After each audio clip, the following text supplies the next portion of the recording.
നമസ്കാരം. Forest office തല്ലി തകർത്ത സംഭവത്തിൽ അൻവറിനെ അറസ്റ്റ് ചെയ്യാനെത്തിയത് 2 ബസ് നിറയെ പോലീസ്. പ്രതിഷേധമുണ്ടാകാനുള്ള സാഹചര്യം മുന്നിൽ കണ്ടാണ് പോലീസ് ഇത്തരമൊരു നീക്കം നടത്തിയതെന്നാണ് വിവരം. അതിനാൽ തന്നെ വൻ പോലീസ് അനാഹം ഇപ്പോൾ പുറത്തും നിലയുറപ്പിച്ചിട്ടുണ്ട്. ഡിവൈഎസ്പി ബാലകൃഷ്ണന്റെ നേതൃത്വത്തിലുള്ള സംഘം വീടിനകത്ത് കയറി MLAയുമായി സംസാരിക്കുകയാണ്.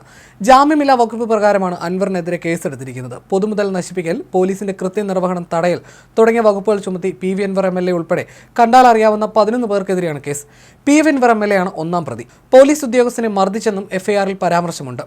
ശനിയാഴ്ച രാത്രി കരുളായി ഉൾവനത്തിൽ മണി എന്ന ആദിവാസിയെ കാട്ടാനെ അടിച്ചുകൊന്ന സംഭവത്തിൽ പ്രതിഷേധിച്ച് MLAയുടെ നേതൃത്വത്തിൽ അടച്ചിട്ട നിലമ്പൂർ നോർത്ത് DFO ഓഫീസിന്റെ പൂട്ട് തകർത്ത് ഉള്ളിൽ കയറി സാധന സാമഗ്രികൾ നശിപ്പിച്ചിരുന്നു.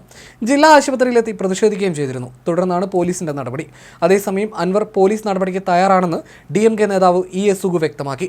ഫോറസ്റ്റ് ഓഫീസ് തല്ലി തകർത്ത സംഭവത്തിൽ അപ്രതീക്ഷിത നീക്കമാണ് പോലീസ് നടത്തിയത്. പോലീസിന്റെ ഭാഗത്തു നിന്ന് ഇത്തരമൊരു നീക്കം അൻവർ പ്രതീക്ഷിച്ചിരുന്നില്ല. അൻവറിനെതിരെ നടപടി സ്വീകരിക്കുമെന്ന തരത്തിലുള്ള സൂചനകളൊന്നും പോലീസ് നൽകിയിരുന്നില്ല. MLA ആയതിനാൽ അൻവറിനെ അറസ്റ്റ് ചെയ്യണമെങ്കിൽ സ്പീക്കറുടെ അനുമതി ആവശ്യമാണ്. കാട്ടാനെ ആക്രമണത്തിൽ യുവാവ് മരിച്ച സംഭവത്തിൽ പ്രതിഷേധിക്കുന്നതിനിടയിലായിരുന്നു PV അൻവറിന്റെ സംഘടനയായ DMKയുടെ നേതാക്കൾ ഓഫീസിലേക്ക് അതിക്രമിച്ചു കയറിയത്. പ്രതിഷേധക്കാർ ഫോറസ്റ്റ് ഓഫീസ് അടിച്ചു തകർക്കുകയായിരുന്നു. വൻ പോലീസ് അനാഹം സ്ഥലത്തെത്തിയതറിഞ്ഞ് നിരവധി DMK പ്രവർത്തകരും വീടിന് സമീപത്ത് തടിച്ചുകൂടിയിട്ടുണ്ട്. നിലമ്പൂർ CI സുനിൽ പള്ളിക്കലിന്റെ നേതൃത്വത്തിലുള്ള സംഘമാണ് PV അൻവറിന്റെ വീടിന് പുറത്ത് നിലയുറപ്പിച്ചിരിക്കുന്നത്. വീടിന് അകത്തേക്ക് ആളുകളെ കയറ്റുന്നില്ല. ഓഫീസ് തല്ലി തകർത്ത സംഭവത്തിൽ അൻവർ അടക്കം 11 പേർക്കെതിരെയാണ് കേസ്. രോഷാകുലരായ പ്രതിഷേധക്കാർ നിലമ്പൂരിലെ വനംവകുപ്പ് ഓഫീസിലേക്ക് ഇരച്ചു കയറുകയും കസേരകൾ അടിച്ചു തകർക്കുകയുമായിരുന്നു. നിലമ്പൂർ DFO ഓഫീസിന് മുന്നിൽ നിന്ന് ജില്ലാ ആശുപത്രിയിലേക്കായിരുന്നു പ്രതിഷേധ ജാഥ നടത്തിയത്. ജാഥ തുടങ്ങുന്നതിന് മുമ്പായി PV അൻവർ മാധ്യമങ്ങളോട് സംസാരിച്ചിരുന്നു. ഇതിന് പിന്നാലെയാണ് പ്രതിഷേധക്കാർ DFO ഓഫീസിലേക്ക് കയറി കസേരകൾ തകർത്തത്.